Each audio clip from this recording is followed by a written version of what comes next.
santé, désormais, je vous le disais, avec Binta du SNEPS, le service national de l'éducation et de l'information pour la santé, en partenariat désormais avec nous. Et c'est avec un immense plaisir que nous, on l'accueille sur ce plateau et qu'on la retrouvera tous les mercredis désormais. Alors encore une fois, bienvenue Binta. Merci bien, tout le plaisir est à nous. Premier plateau de Quinqueliba, ça va? Il faut que je vous offre une tasse de Quinqueliba. Il le faut. On va dire bonjour à nos téléspectateurs qui nous suivent à travers le monde, je dirais. Oui. Je suis venue au nom du ministère de la Santé et de l'Action sociale et envoyée par mon service, qui est le service national de l'éducation et de l'information pour la santé. On est chargé de faire la promotion des comportements favorables à la santé, à la promotion des programmes du ministère de la Santé et de l'Action sociale.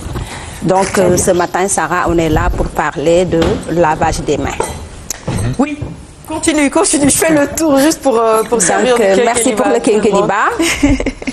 Le service national d'éducation et de l'information pour la santé a également beaucoup fait dans le cadre de la promotion des comportements favorables à la santé. Et en cette période d'hivernage, on a mis un accent particulier sur le nettoyage des mains, avec un accent aussi, je dirais, sur le lavage des mains, les techniques de lavage des mains, les produits qui sont utilisés pour le lavage des mains et les reportages que nous avons faits sur lesquels nous reviendrons, montreront en premier quels sont les produits qui sont utilisés pour le lavage des mains. Oui, et donc il faut dire que de manière générale, tous les mercredis, vous reviendrez sur un sujet qui touche à la santé. Ça peut être une maladie, ça peut être des comportements, comme par exemple aujourd'hui, on va parler du lavage des mains. Est-ce qu'il y a des produits spécifiques qui existent pour se laver les mains? Tout à fait, il y a des produits qui sont dédiés au lavage des mains. On peut en citer le savon de Marseille. Il y a les savons liquides qui peuvent également être utilisés.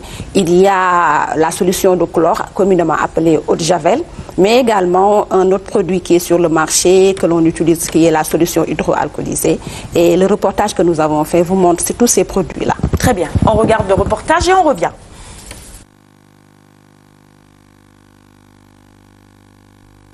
Se laver les mains est devenu un réflexe que les habitants ont adopté. Pourquoi? La raison est simple. Éviter d'attraper les maladies qui passent par les mains sales.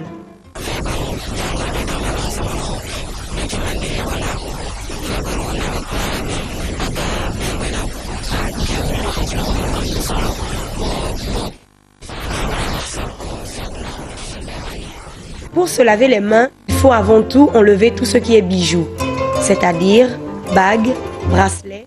C'est pas le bon élément, c'est pas le bon reportage, c'est ça, Binta? Parce que le premier reportage devait porter sur quels sont les produits qui sont utilisés pour assurer le lavage des mains. Et ça, c'est avant ou c'est après sur la bande? C'est le premier élément, c'est l'extrait numéro 1. Ensuite, il y a un extrait numéro 2 qui parlera des techniques de lavage et un extrait numéro 3 qui donne maintenant la parole aux populations, qui nous permet de voir à quel niveau sont nos populations dans le cadre du lavage des mains. Bon, là, je suis en train de donner des indications à la régie pour qu'ils essaient de... Mais bon, Sarah, nous, de retrouver l'élément. Moi, de toute façon, j'utilise d'habitude les savons ordinaires. Je ne sais pas si c'est recommandé. Tout à fait. Le savon ordinaire qu'on vend dans les boutiques à, oui, tout à 150, 200. Le savon ordinaire, c'est le meilleur des savons que nous avons. C'est le meilleur détergent, c'est le meilleur antiseptique. Pour se laver les mains avec de l'eau et du savon, on peut avoir ce savon-là que l'on a acheté au niveau de la boutique, qui est du savon simple, qui est sans parfum, que l'on utilise avec de l'eau. Et puis, il y a la technique, on va revenir sur la technique tout de suite, parce qu'il y a un élément consacré à la technique.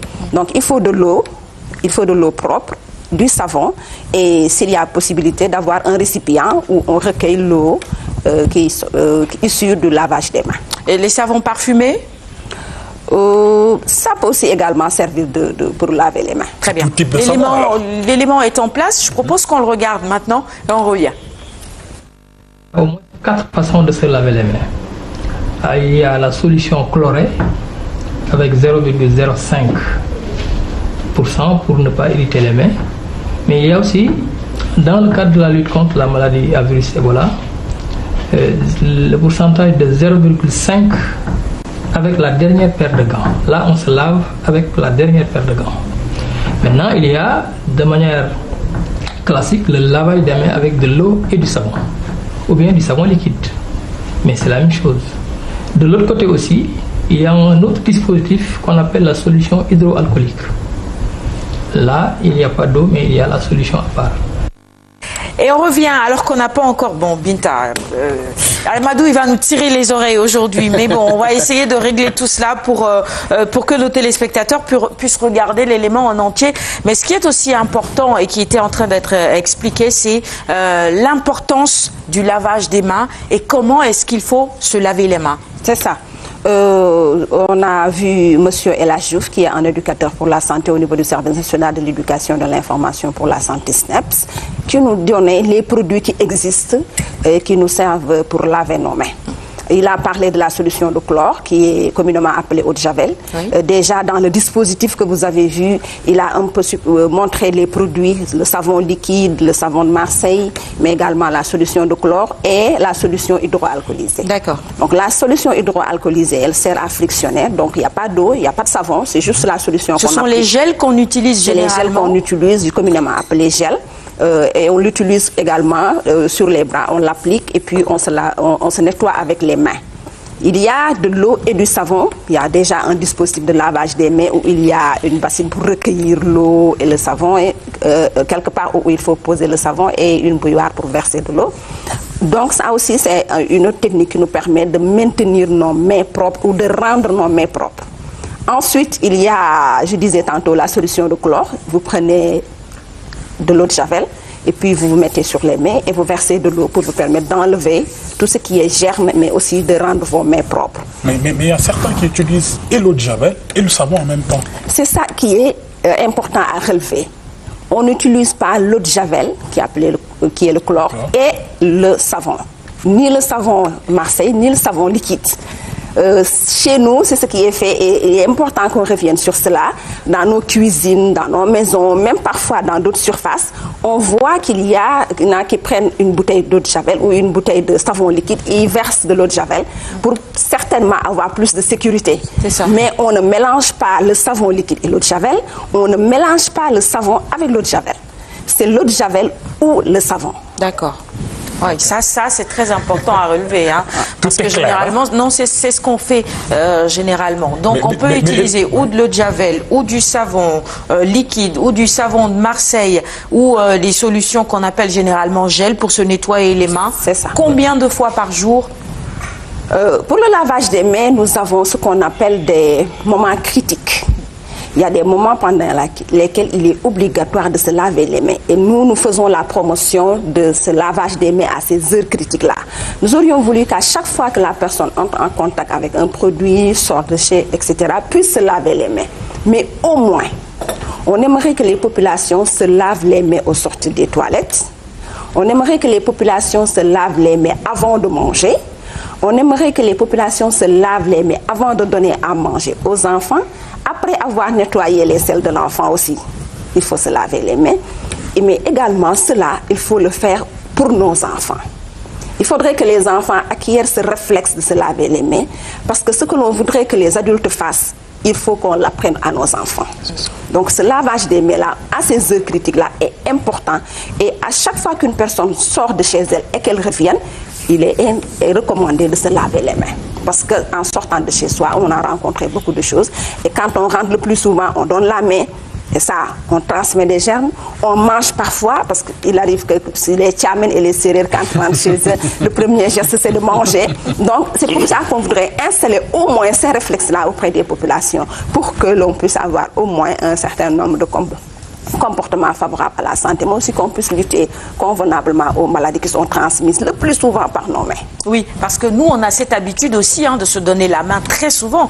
Pour se saluer, on se donne constamment la main. Ça veut dire qu'on se transmet, on transmet les germes de germe en germe, on distribue facilement. Oui, vous avez vu l'épidémie de grippe qui a sévi. C'est un virus. Tout à fait. C'est manuporté. Donc, ça passe parfois par les mains, le plus souvent les germes-là. Mais ce qui est le plus important, c'est que les populations puissent avoir ce réflexe de lavage des mains. D'accord. Automatique. Je voudrais que la prochaine émission, que je trouve ici au niveau de la RTS, aussi un dispositif de lavage des mains, pour que les gens qui entrent en studio se lavent les mains et que... avant d'y entrer. Ah oui, avant d'y entrer, on se lave les mains et en sortant aussi, peut-être qu'on a touché à des choses, on se lave les mains. Une fois qu'on arrive à la maison aussi, n'oubliez pas de vous laver les mains, parce que c'est des gestes que nous voulons que les populations fassent tous les jours et que l'on fasse faire à nos enfants. Très bien. Cathy a perçu le message. On va le faire avant la fin du magazine ce matin. On va se laver les mains avant de sortir parce qu'on a touché plein de choses. On va vous montrer comment ça va. Se laver les mains. Ça, c'est important. Comment se laver les mains, c'est important. On regarde l'élément là-dessus. Il y a un câble, d'ailleurs je ne l'ai pas, c'est le fait d'enlever tout ce qu'il y a comme bracelet et bague. Maintenant, on prend le savon. On met le savon partout d'abord. Après, le savon, c'est l'étape maintenant paume contre paume. On fait des mouvements de rotation vice-versa. Et derrière et tout autour. L'étape suivante, c'est vous mettez le dos de la main gauche plus la paume de la main droite et vous mettez des rotations vice-versa. Paume contre paume, les espaces interdigitaux, vous faites des mouvements en avant, en arrière. Donc après cette étape, il y a maintenant l'étape du dos des doigts que vous allez maintenant faire sur l'autre, vice-versa. L'étape suivante, c'est le pouce de la main gauche que vous allez prendre avec la main droite et vice-versa. L'autre étape maintenant, c'est la pulpe des doigts au niveau de la paume gauche que vous allez voir en même temps. Là, ça nettoie en même temps les ongles et vice-versa. L'ensemble des mains ont été nettoyées et là, vous rincez avec de l'eau. Et au niveau des poignets. Si vous avez un essuie-main à usage unique, vous prenez. Nous n'avons pas aussi d'essuie-main, c'est maintenant de laisser les mains libres. Voilà comment est-ce qu'on doit se laver les mains. L'exemple qu'il faut suivre, mais évidemment, on sait que généralement, on a du mal à faire ça comme il faut. Binta, tu reviens un peu là-dessus. Comment est-ce qu'on doit se laver les mains? Oui, en fait, il faut dire que dans le lavage des mains, il y a des aspects qui sont importants. On a déjà parlé du savon, de l'eau et du dispositif, mais aussi l'intérieur de la main, la paume, les espaces interdigitaux que les gens oublient. Hein? Puis il faut bien frotter, parce que vous savez, le plus souvent, on a des choses qui se restent entre les espaces interdigitaux. Vous voyez, même quand vous mettez de la crème, vous êtes obligé d'aller aux espaces interdigitaux pour ne pas garder de la crème dedans. Regardez ceux qui utilisent d'autres produits qui changent le teint. Aussi, c'est plus poussé à l'intérieur des espaces digitaux, parce que là-bas, ça se ferme le plus souvent. Donc, quand ça se ferme, ça peut garder des germes. Et quand on va avoir des mains propres, c'est important d'avoir les espaces interdigitaux bien nettoyés.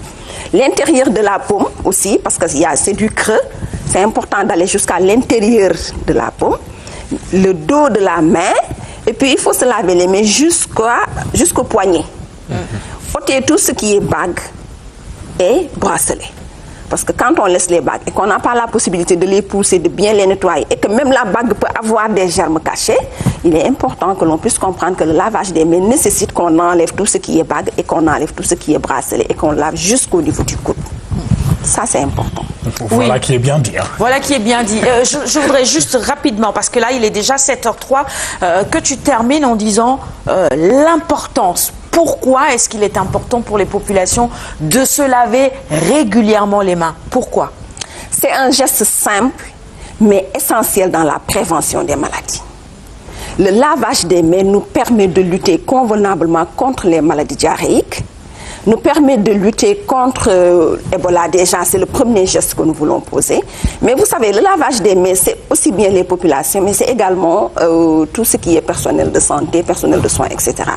Le Service national de l'éducation et de l'information pour la santé fait des supports où on met la technique de lavage des mains pour que les populations puissent comprendre que ce n'est pas seulement mettre ses mains dans de l'eau et sortir. Ça ne nous enlève pas les microbes, ça ne nous enlève pas les germes qui nous transmettent les maladies. Quand on donne à un enfant à manger, on se lave les mains, mais on lave également la main de l'enfant parce qu'il arrive que l'enfant veuille manger lui-même, veuille prendre l'aliment pour manger.